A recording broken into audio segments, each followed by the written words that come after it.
One of the things that I know you and I have discussed before is just some of the behavioral advantages that you think you guys have at Worm just with your approach. And so we can focus on the Worm aspect of it, or we can just bubble it up super high level. But I wanted to just get your thoughts on what are the behavioral advantages and how have you focused on kind of cultivating those? And that could be at Worm, that could just be in your research and your work. I think everyone has their own way of doing it. I'll just speak to how we do it, not necessarily that it's better or worse, but how we've even set up our organization to enable us to work in a way that's most comfortable to us. So we don't have like a big fancy office. I work from home. Arnie Allison, our founder and CIO, he works from home. And it's very much an intentional choice. I mean, we did this before the pandemic, and everyone was remote. But I mean, so much about I think making good decisions is giving yourself the space and the time necessary to and the comfort to do so.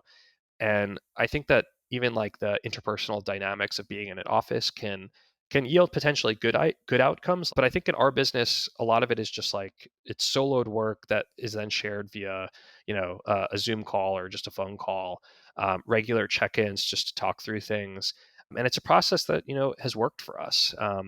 I think that if you're in an office and potentially behaviorally, there's like an impulse to have more action, like hey, let's pitch this idea, let's get this new idea in the portfolio, or like, and that's just not how we wanted to optimize. We wanted to optimize for, well, Arnie is our CIO and I'm director of research. How best can we work together to put together the optimal portfolio, and together with our partners at the firm, like this is just how we've chosen to do it.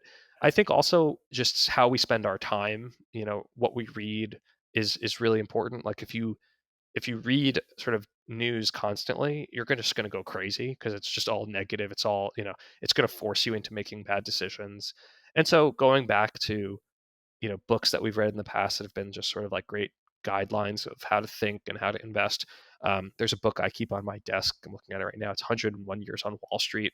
Arnie recommended this book to me a while back. And it's just like, it's an investor's almanac, just most boring book ever. But it just shows you that like, you know, in 22, there was like some great concern that everyone was freaking out about, and that's over. Things like the market is just a series of cycles, and everything passes. And so sometimes it's just good to sort of ground yourself in that. And so yeah, I mean, there's just a couple of things, but I think that like just really thinking through like what are you trying to achieve, and physically setting yourself up so that you can put together sort of like the most optimal solution for it. Seems like a clear through line for a lot of Worm's culture is just kind of, you know, deliberately slowing down the process, being deliberate about how you're spending your time, being thoughtful. We talked earlier about that, your office isn't anything like Billions. It's almost like instead it's like a monastery or some sort of a Zen, Japanese structure. Yeah, it's a bunker. It's like it's just books and crazy notes on whiteboards and stacks of paper. And if you have a great office, like that's awesome. I've no ill will towards anyone who has that. I just for us, and it's just not it's not pertinent exactly what we do.